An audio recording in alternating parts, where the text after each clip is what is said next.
Welcome back to another SCX24 build, and obviously this time it's a Gladiator. So this will be a new one for me. I've had this for a little while, and as you can see there's already been a little work put into it. So technically this will be, I guess, stage 1.5 starting out, but I'll bring you up to speed on kind of where it sits right now if you don't know. So what I've done to it is installed these Iceberg RC portal axle assemblies. So that's the full assembly, steering linkage, everything, axles, portal boxes, ready to go out of the box. You just install it. No gear reduction, so the same wheel speed. The other thing that I've done here obviously is the wheels and tires. So those are WT Micro island style deep dish resin printed wheels. And those are RC 4-wheel drive Super Swamper IROX wrapped around Crawler Innovation foams. The mediums and then the soft in the front. No glue. These guys grab super well on these rims. So that's kind of the starting point. And I'll set that aside. And you can see here I've got a slew of parts to start out. And what's odd about this, I guess since it's new, there's not a lot of parts out. They're kind of coming out. So I've bought parts that weren't necessarily intended for it. New parts have come out. I bought some alternate parts, so many so that I've picked up another Gladiator to build, which is good because I've had kind of some conflicting ideas on the way I want to go with this build. So having two will, I think, work out perfectly for what I want to do to each of them. So that said, I'm still kind of up in the air about the body, paint, this and that. So I figure I'll just start with the chassis, finish that out. So you're looking at here the Black Label Servo and the brass adjustable servo tray from Mofo RC, the Torque Beast V2 and adjustable aluminum motor plate from Mofo RC, and this guy here is the Hot Racing transmission assembly, the overdrive assembly. So I've had this for a little while, I posted about it, and I was planning on getting it in this, so I'm super excited to install that, see how that works. And then of course, because of these blinged out silver portal axles, I decided to go full bling and do the silver GPM trans skid and then the aluminum RC Addictions Gladiator high clearance links rather than the brass.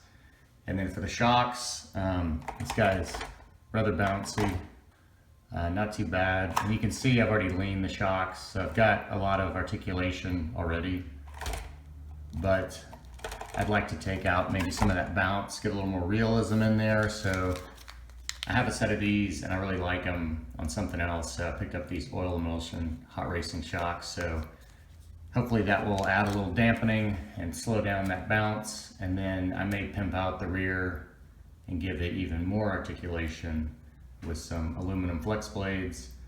But that right there is kind of the starting point, and we'll basically finish out kind of the performance side of the chassis. And I plan on leaving the ESC, so I've been thinking about the Torque Beast the whole time, since I'm not going to go to a Lizard Pro or anything like that in this. So anyways, we're going to jump right in. I've got all the components laid out here for the first step, getting the motor and transmission assembled together and installed on the skid, and then we can drop that in. But I wanted to take a closer look at this overdrive transmission first. As you can see, there's two gears rather than one, so this front and rear shaft are split in the middle because they're turning at a different rate, and both of those gears are different diameters, so different tooth count. So my assumption is this spur shaft is carrying two different size gears, turning each one of these independently. I'm curious how these two shafts are connected in the middle.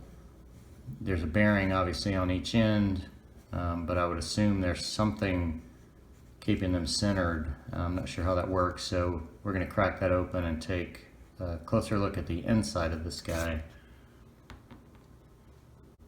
Alright, I got it cracked open. It's kind of a close-up view, and you can clearly see the two gears here. And then I was correct that this spur shaft, it does have two gears, because the difference in diameter on the other two. So you've got a smaller and a larger. And then the question is, how do these guys connect? And it looks like there is some kind of sleeve between them. They don't want to pull apart, which is a good thing, but you can see they're spinning independently. So that's kind of the basics of how this operates. The motor's turning one shaft, which is turning two gears, turning two separate shafts, driving forwards and rearwards, the power. So it's the next thing. I'll button this all back up and get it installed, get the belly in, and then we'll look at what's next. Got the motor in, got a little progress here, but I figured before we get this beauty installed and get the motor in there and meshed up, it's time to break in this brand new motor. So this shouldn't be that big of a deal to anybody that's never done it, especially with this new ESC receiver. Now there's actually throttle trim. Let's see, it's this guy. There we go. We're recognized. So let me pump up this throttle trim.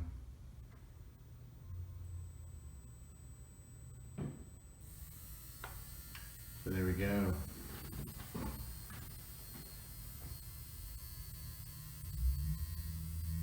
Kind of let that go at a low speed.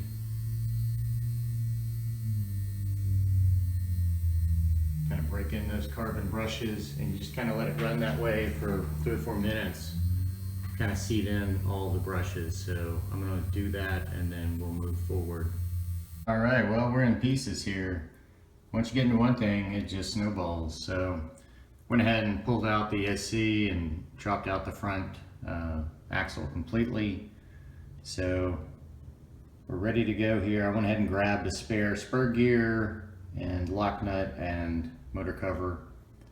So I've just got this stock assembly basically ready to go for something else.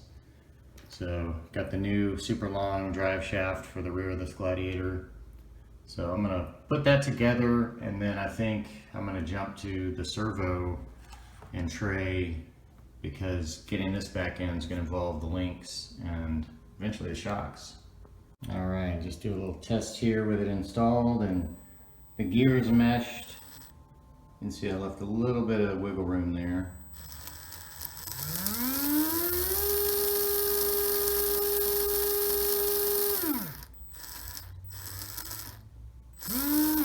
Seems smooth as butter.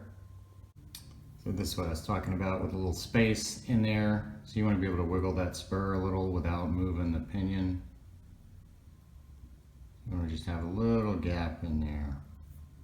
Jump into this servo and servo tray.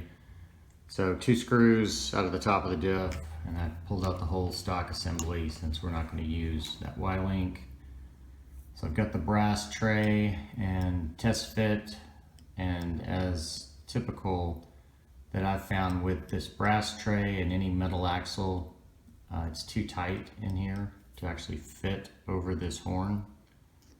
And I do not want to mar up these nice portal axles, so I'm going to get a Dremel cutoff wheel and just slip it, you know, on the inside here and just sand off a little of the black coating, and that should do it. It's not a lot, it's just enough to, you know, if you mashed it on there, you could probably do it, but it would mar both pieces pretty good, and it may be stuck on there. So this is the safer bet and real easy to do. All right, you can see I've modified this, sanded it. You can see the raw brass on the inside. So the moment of truth, let's see. Look at that, fits right on there. Perfect. So super easy mod, no big deal. All right, everything is bolted in. I ended up having to mount in the forward 2 holes. I started in the middle 2 where I usually start, but this guy is a short arm and it really needs to mount back here. It really couldn't get any angle and attach in here from the front very well. So hopefully that doesn't negatively affect what bumper I can put on the front of this, or if I can raise the bumper like I usually do and get rid of those brackets, but we'll see. And you also notice I found a brand new shiny mofo aluminum servo horn. Actually had that slated for another build, but I stole it and can potentially replace that. So let's see, let's give it a little test here.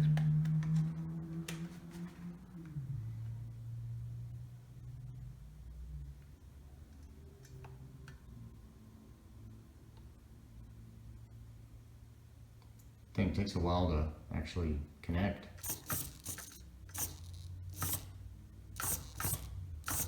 So I've adjusted the dual rate, which is nice that this remote has a dual rate, but I'm missing the endpoint adjustments. That's my side that's driving it right here, which I think is my driver's side. Passenger side, if I crank up the dual rate, I'm still fine. I'm not getting any servo whine. So right here is about the sweet spot, but definitely not even steering throw per side, but we'll look at that later once it's all back on the truck. But for now, steering's done, so what's left is the links and those oil-filled shocks. Quick shot here of the RC Addictions high clearance aluminum links. So I think these are going to go really well with the Iceberg RC silver portal axle housings. So I've used these before in brass, really nice quality stuff. And then he provides a couple of extras just in case, because these are 3D printed ends. So, you know, they're not foolproof. You could break them potentially, but I haven't had any issues with them. So I'm gonna get these installed, and I think get the axles hung back on the truck, and then we'll just swap the shocks at the very last. All right, got the links in, got it powered up. So let's take a quick look at this overdrive. Wow. That's quite a bit. I forget what this is. I want to say it's like 23%, somewhere in the 20s. But that's definitely quite a bit.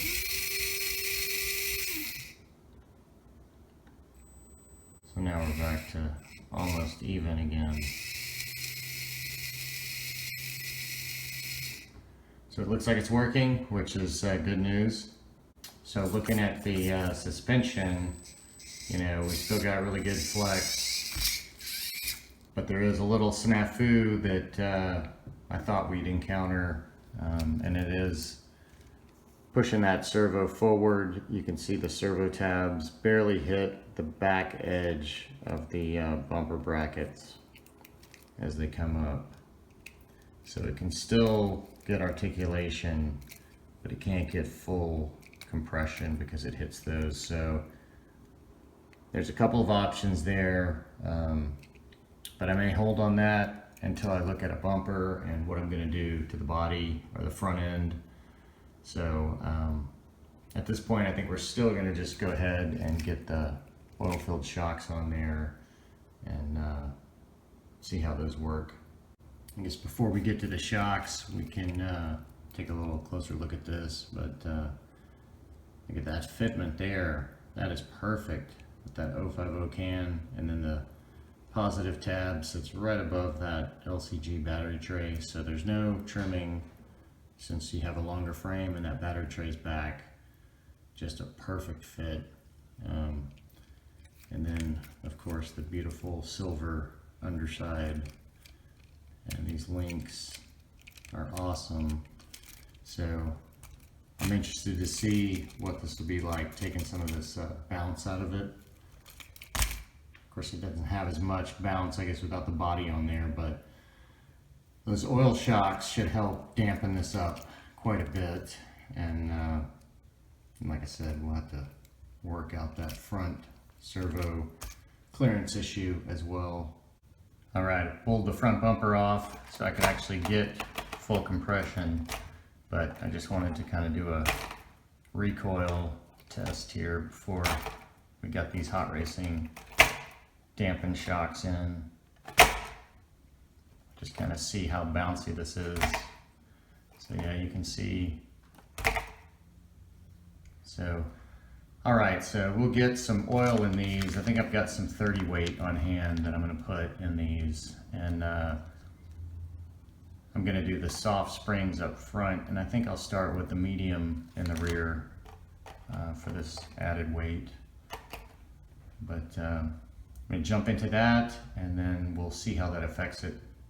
Okay, made a little progress getting these shocks set up, and you can see I've got my 30 weight oil that I put in them.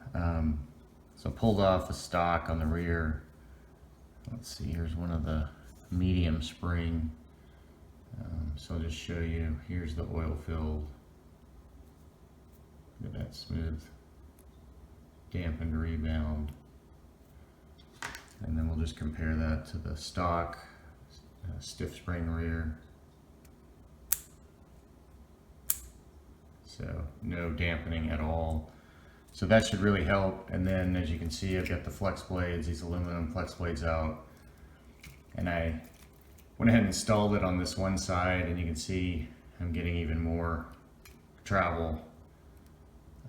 So in doing that, it moves the mount point back because the flex blade mounts here. So I just moved it from the battery tray mount back to this body mount at the frame, and you can see that other shock on the other side. It's basically the same angle that this one was from the battery tray just down to the axle. So I think I'm going to set up the rear with the flex blades, get a little more droop, and of course I'm not going to put them on the front. And then I think I'm going to go ahead and chop these servo ears, and I may need to notch the frame a little, and then I may look at that front bumper mount bracket just to see, kind of wanting to get all this suspension kind of worked out in this segment. So I'm going to go ahead and throw the rest of these on, and then we'll take a look at kind of the bounciness or non-bounciness of it after these are on there. Okay, did a little Dremel work, a little modification here. So the bumper brackets, you can see I chamfered the inside edges there. And then let's take a look at the frame. I notched it on each side. And then you can see on the servo, I chamfered the top of those servo tabs. So now we should be good. So I'm going to get this reassembled, get the bumper back on there, get the front shocks, and we'll check it. All right, it's the moment of truth. Look at that, we've got full compression. Look at that dampening. There we go, we got full articulation. We got no issues hitting the frame. So that little bit of clearancing is almost a given on every build with a custom servo or an aftermarket servo. So anyways, I'm going to get the body on this, and then we'll bounce it a little bit, compare it to earlier, and see what the shocks did. Man, got this body on, and one thing I want to point out is a lot of people talk about this body sitting crooked. It's because of this interior tray hitting these wires, so you really have to have these wires coming out and straight down, or else that will cause some interference with the body. But if you've got them down, it should come down and sit even, and that is sitting nice and even there. So just something to know. So now we've got this guy up. Look at that dampening. There's almost no recoil. That is awesome. Much improved. So let's turn this guy on. Actually give it a little test here, since we're basically complete with stage one.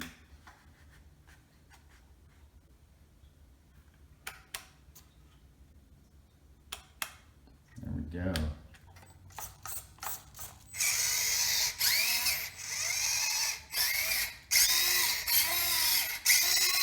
So still got a pretty good speed. Let's see what kind of crawl we can do here. That is pretty good for a stock ESC receiver.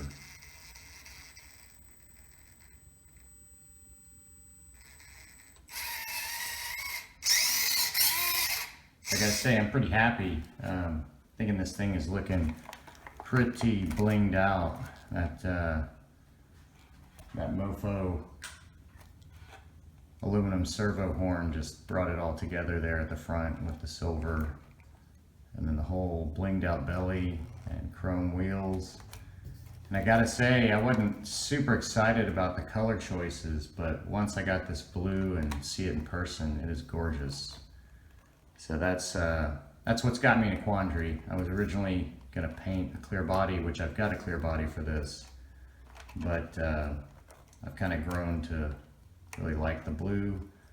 But on the one hand, it's always nice to do something kind of unique from anyone else. So I may end up painting a body, but that's something we will explore in stage 2. So thanks for watching and stay tuned for more.